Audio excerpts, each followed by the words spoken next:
Check it out, the vertical pop top is done. I have tons of head clearance and it is extremely sturdy. In today's episode, I'll show you exactly how I designed and built this thing. I'm Dan, this is The Road Chose Me. Here we go. So the first thing we need to do is cut some aluminum angle to size. I tried really hard to buy this just in the size that I needed, but the disadvantages of living in a small mountain town, you really can't buy this stuff. Inch by inch was about all I could get, but I needed 3/4 and I needed it to be really thin and lightweight. So my first job was ripping down this aluminum angle and then cutting it all to length. Some of this will get bonded onto the top surface of the camper and some of it will get bonded onto the underside of the roof. Some of this will be supporting structure and some of this is just the canvas attachment point. That'll all come later, the canvas, but I need the attachment point to be in place now so that it's in there for the mechanism to work properly. So to attach the aluminum to the camper, I won't be using bolts or screws, but the same old adhesive I've been using all over the camper. So it's the same story where I do a lot of bond prep with sanding, with alcohol wiping, with activator. Then comes the fancy adhesive all the way from Germany. Clamp and hold the piece in place, make sure it's all square, wipe off all the excess glue, and we're all done.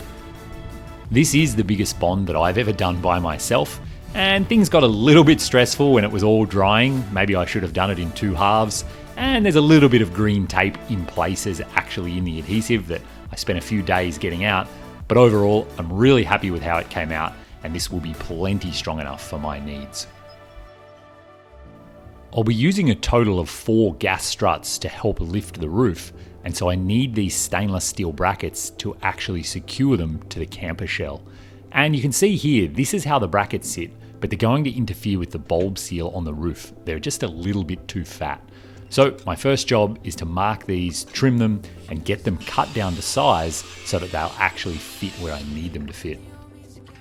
And as a test, I can see now they're clearly not in the way of the bulb seal. I'm just going to round those corners off a little more and drill new holes. These brackets will be good to go. To keep the roof locked open and to keep it nice and strong, I'll be using these accordion plates on the front and rear. And I bought this from Mario at AT Overland. He was happy to sell it to me on the proviso that this is a completely custom project and however I mount it and whatever I do with it, that's up to me, not up to him.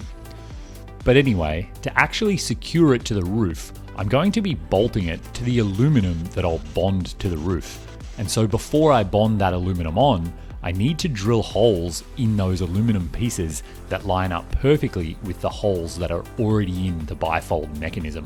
I really want to make sure by match drilling that everything lines up perfectly and nothing will be tight or under tension or twisting when the roof actually opens.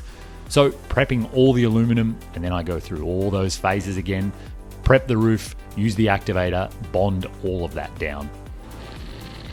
You can see on the left there, the clamp is still holding the aluminum down as the adhesive dries. And I'm drilling holes in the outside face of the roof for a ball stud to mount onto so that the top of the gas strut has something to connect onto. And I thought a lot about where I wanted this and exactly not only what it would look like, but how it would function. And the conclusion that I came to was that the closer to the ends of the roof these gas struts mount to, the more support they give to stop the roof from twisting. And the bifold mechanisms will already be doing that, but I figured there was no reason not to spread them out as wide as they would go, and in that way the gas struts are on the steepest slope they can be once the roof is up. We'll talk a bit more about the gas struts in a minute, but this is installing the ball studs into the roof. With all of that prep work done to the camper and the roof, we can put the roof back on and hopefully just assemble everything in place for the final time. And so I've roped in my brother here to help again. And once again, the roof isn't so much heavy, but it's definitely at a height that makes it really awkward. And this is basically all we could manage for the two of us to just hoist it up there. We had some laughs and the weight was on my head for a while, but we got it done. I want to make 100% certain that the bifold mechanisms are perfectly vertical and square. So what we do here is prop the roof open a little bit and then bolt the bifold onto the top So it's bolted onto the roof at each end, which means it's exactly where it'll sit on the roof, and it absolutely cannot move in any way. Once it's done at the top, we know we should be able to just line up the bottom, match drill the holes through the bifold mechanism into the camper, and then rivet it into the camper wall. That way we guarantee that it's perfectly vertically aligned. That's the plan anyway. It seems to be working, although it is really hard to get our hands in here, all of the angles and how tight everything is. We struggle, but we do get it done. With the roof closed again, we can drill the holes into the steel structure of the camper and then rivet the bifold mechanism at each end. By doing this, we should have enough strength to raise the roof. We haven't put in all the rivets and all the bolts yet, just in case we have to change something, but I think it'll be strong enough for a test run. Keep in mind too, for this test, there are no gas struts helping us. All right, so we push on the roof a little bit. We'll just go slow and smooth on the roof and watch our mechanisms. Yep, ready? We're not trying to go fast. Yep, ready, go. Wait, my hand's not coming. Oh, there it goes. Oh, watch your fingers. That really got my fingers. Going all the way? Yeah, I think we just hit the, it's wobbly without the... Is it actually going to lock itself up without the... I think if you push on that, there you go. You can just lean on that bar, yeah. If you keep that out, it'll stay up. Yeah. That's We're perfect. actually touching the house. Okay. Just. The metal thing is on the house. That's pretty good. Ooh. You good there? It's not going to fall, is it? I think we should lower it down. Can you pass me the GoPro? Yeah. That's not going to fall. No. This still work fine if we clamp it. Just as it is, it's fine. Yeah, the clamps might not be deep enough to reach.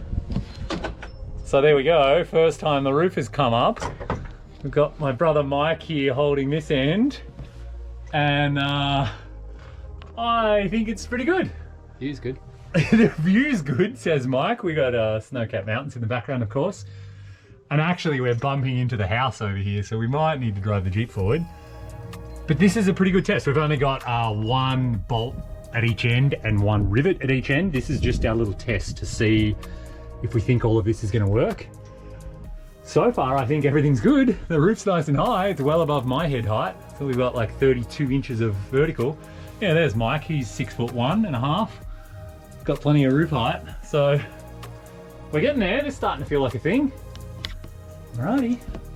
We're just going to do a few tests up and down, and then we're going to do in some more bolts and some more rivets. Can you put it down there? It's actually super high. That's a foot above your head, very close. That's pretty good. Yeah. All right, so we're going to let it down. Yeah, we need different clamps that can reach in deeper. Okay. So if you, grab the weight of the roof. Well, it's just not fully up. It's kind of awkward. There. Oh, yeah. It's heavy. Hang on. We're stuck. Yeah, we were stuck on the house again. Okay, there, now Because we're the whole roof can sort of move back and forward. Yeah. In a weird way. Are we good? We're down.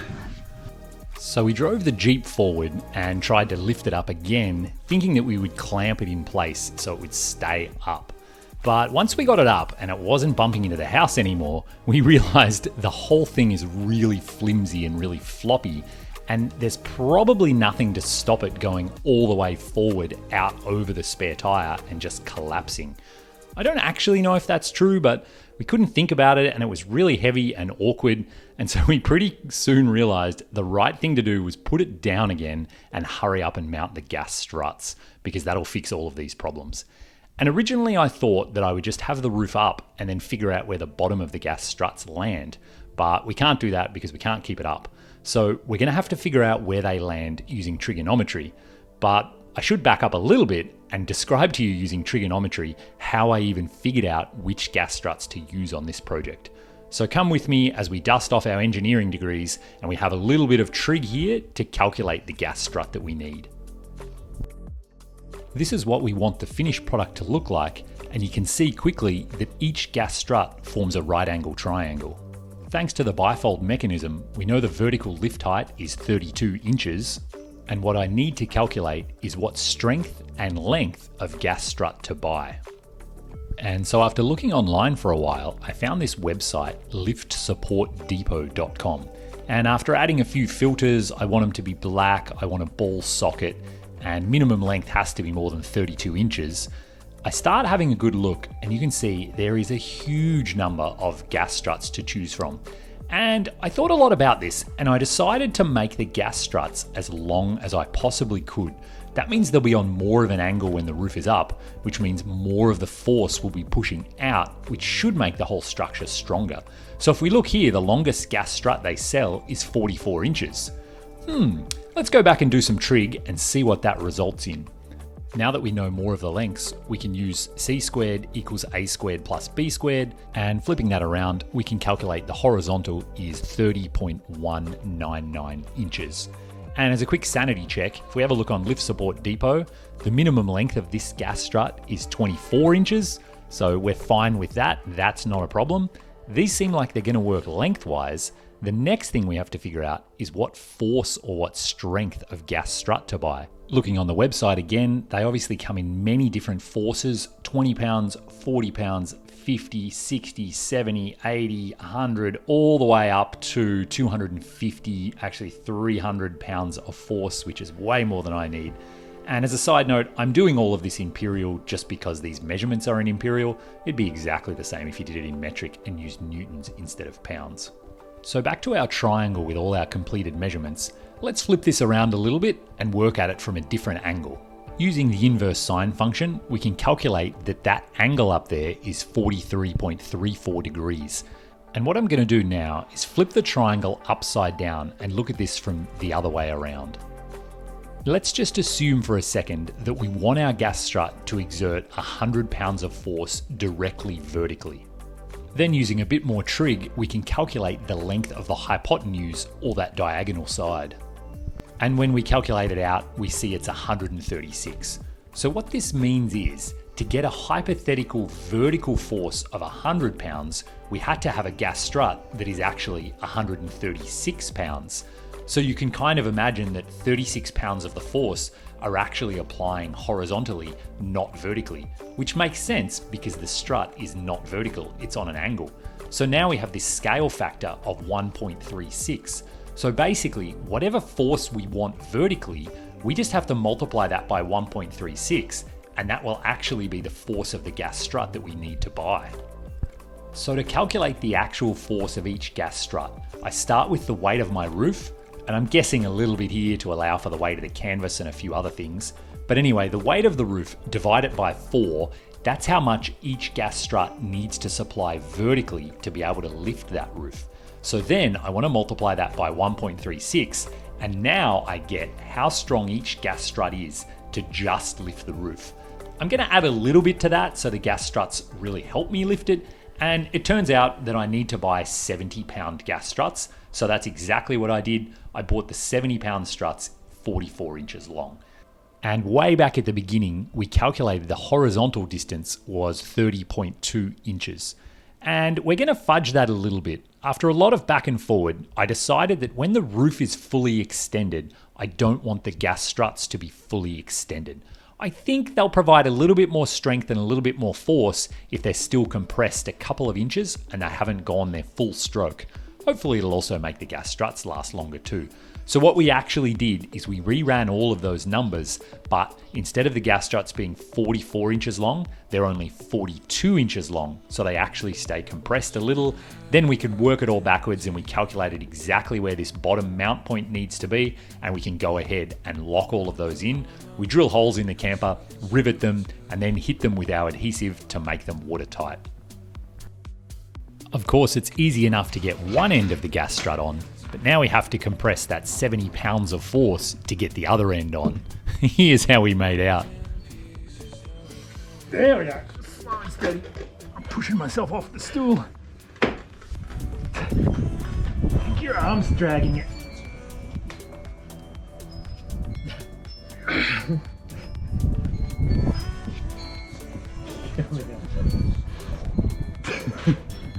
Hang on, let go. We'll just give up. This go. Don't use your hands. No, I'm losing it. My hand on the end doesn't work. I'm like, just gonna let go. You just pull over. So we had a few goes at that and we just could not make it work. So what we decided to do was put one end of the roof up and clamp it open so it can't fall closed. and then put the gas strut on from there. That way we don't have to compress it nearly as much. This should be easier, right? Right?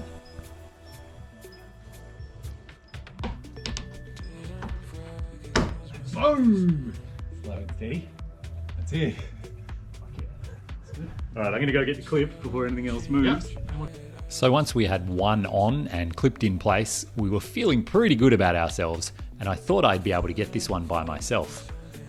No, think again, Dan. This still takes quite a lot of effort, and it's hard to pull in the right direction so that you don't risk bending the strut. While the roof briefly looks like a wedge, I'm sure some of you are wondering how to calculate the gas strut force required for a wedge pop top, and I'm not the guy to help you. I didn't study that kind of engineering, and my degree is very dusty, so you better look elsewhere. I don't know how to do that. Each end of the gas strut does have a retaining clip, so I can be sure these things won't pop off unexpectedly. So we just got the roof up for the first time, and we are kind of struggling to get a handle on this. That is 32 inches of vertical lift.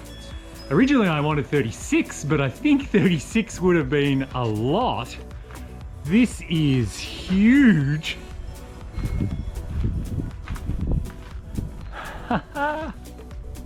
Hey Mike, go in there and wobble it again. It doesn't move. So I had my brother check this out. We were trying to see how strong it is and if the gas struts and the H-bars combination is giving it stability. Look at that, when he pushes on it, pushes hard. No, it doesn't move. The suspension of the Jeep is moving, the roof isn't moving relative to the Jeep. And we don't even actually have the H-bars locked out right now. Tempting fate. So now that everything is locked in and we're happy with how it works, we can drill and rivet the rest of the holes down into the Jeep frame, and we can put bolts and nylocks through the top of the bifold mechanism into the roof. This is it, we're locking it in. We cycle the roof up and down a couple of times just to make sure everything works as we expect. The gas struts are really strong right now because the solar panels aren't on the roof and there's no canvas and a couple of other things as well. Once the roof gets a bit heavier, the gas struts shouldn't be that hard to overcome to get it closed. So now it's the following day and I've had a bit more time to really sink in. I've finished off all the rivets across the bottom and I've just been cleaning up in here, vacuuming up all the swarf and all that. And it's kind of incredible. I'm taking a while to digest what this is like. Tape measure on this, I've got 7 feet 1 of standing height. So I have nearly a full foot above my head, which should give plenty of room for the bed, which is going to be about 6 inches thick. And then I'll still have head clearance so I can stand around and walk up. The other thing you'll notice is that we have not even pinned the pusher bars yet that help keep this up. So there is going to be a diagonal bar that comes out this way and attaches to the roof, and it forces this that way, and now it is locked out and it cannot move, and that is basically what gives it the strength, this whole system from AT Overland. And I know there was a lot of people who said that a vertical pop-up wouldn't be as strong as a wedge and it wouldn't be as good in the wind and all of that kind of stuff. And you know, I was worried about it as well, I wasn't sure. So check this out. This is, the H-bars are not even locked right now. If I push on the roof here, the only thing that's happening is the Jeep suspension is moving. I can push with all of my body weight, 180 pounds or whatever I am these days. It doesn't even matter if I push it to the side. It doesn't matter if I push it backwards, forwards, left, right. The roof does not move independently of the box that's down here. So I am immensely impressed with how sturdy that thing is. And my brother and I have been really thinking about it and really trying to understand why that is. And part of the reason is that the gas struts are still exerting some force and they're fighting each other. One of them is trying to push the roof backwards. The one here at the front is trying to push the roof forwards. And so together, those two forces are forcing the roof to stay where it is. And we did the math, it's roughly, I forget now, it was like 90 pounds of force stopping the roof from moving forwards or back. And I think that might have just been on each side. So it's actually 180 pounds of force. So it's actually a lot keeping the roof where it is. I am extremely happy with this. Obviously, there's a lot of work to go. You guys are all gonna ask about canvas. That is a problem for a future day. The bed platform, that is coming soon. So once again, thanks for watching. I know this pop-up roof design and build has been a long time coming, and I'm extremely happy with it. This is incredible. I can now take some precise measurements and get to work on getting canvas sourced. I've got some irons in the fire on that. And if you've got any questions, if you're interested to learn more about anything I've done in this episode, do leave a comment down below. I'm happy to answer. I'll help out any way I can. Thanks again, as always, for watching. Have fun out there on the road, and maybe I'll bump into you.